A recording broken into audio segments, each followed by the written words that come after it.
Okay, here's this Mcculloch.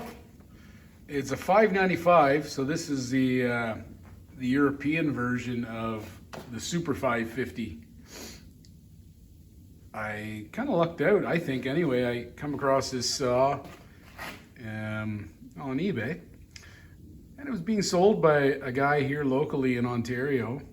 And I said, "Geez, I don't have a 595, and you don't really see them around too much. Even the Super 550s, I don't really see them come up too often." So you know, the price was right. It's not in the greatest shape. I've made a few changes. It had a different handlebar on. This isn't, you know, the original full wrap. They had a slightly different full wrap, I think. This is from like a 250 or a Super 250. The cover looks to be appropriate. These were manufactured in Belgium. This muffler, I don't think would be the same as, you know, what came on it. This would be, I don't know, a D36, those types of muffler. Maybe the one I seen that's on here, it's similar, but it has like a clamp around it. So that and the clutch cover, I put a different clutch cover on it. I think it looks really good though. I like the black covers, and you know, with the dogs. Oh no, pretty awesome saw, I think. Man, it's getting cold here. December 23rd. We had minus 15 Celsius here. It's been kind of up and down here. We get cold weather and then followed by warm weather. So, getting some snow here. Snowstorm coming in tonight for Christmas. Anywho, got the saw. Went through it, cleaned it up, and fired up, and it runs good. Took the flywheel off and the clutch off, you know, serviced those parts, changed out the oil seals on it. Went through the carburetor on it. It's got a Tillotson HL. It was hit and miss with a lot of these Macs. I'm not an expert, but I know some of them had the flat backs on it. And you know, this has got the HL 63G, has that spacer on it, so that it matches up well with the throttle. So this guy's got a manual override for the oil. That's your choke. It's kind of awkward. You got to have it basically up on a tailgate or, you know, on a log to actually, you know, do all this. Pull the trigger, choke. Kind of a wonky design, but I guess it worked for the guys that were doing logging and stuff. Once you get it fired up, you don't have to use it, but to warm it, to get it cold, you gotta get a little creative. Anywho, yep, put what I do here anyway. So went through the carburetor, put it looked like somebody had been in here and changed a few parts, but they didn't change everything. So I changed the parts that looked kind of crusty. There was a metering diaphragm, and the gasket I changed in it. What else?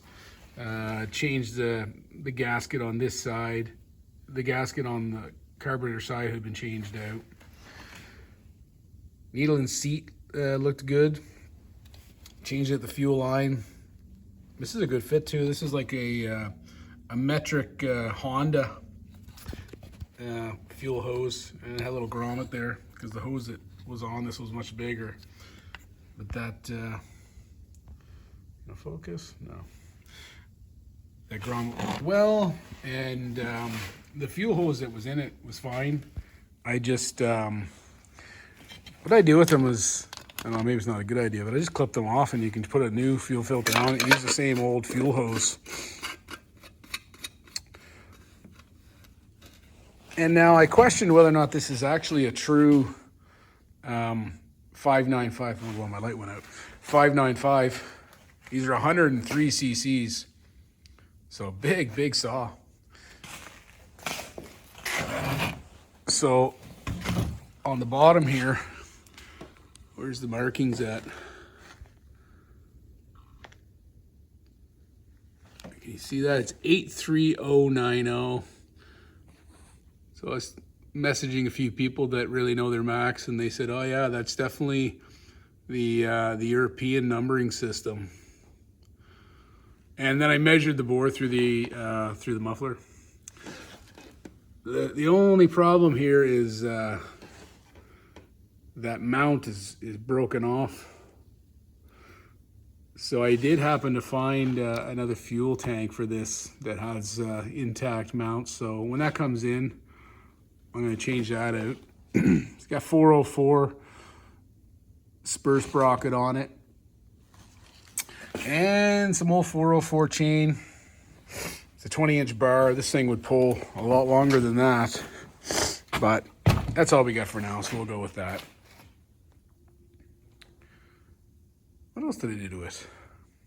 That's pretty much it. It was a pretty easy project, this one. It's nice when they're easy like this. Oh, one thing I did do was funny.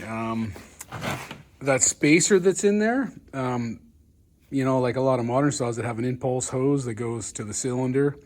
Well, these are reed saws, so the impulse runs through the reed block anyway. And you have to line up the carburetor, and then, you know, there's a hole that lines up with the intake.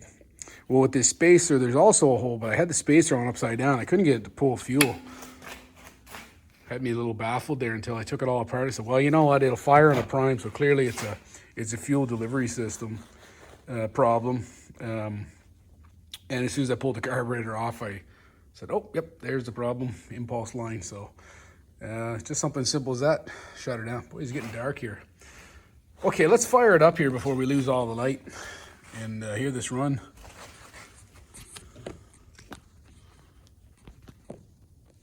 See if that'll stay there. It'll likely end up on the ground.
Plenty loud.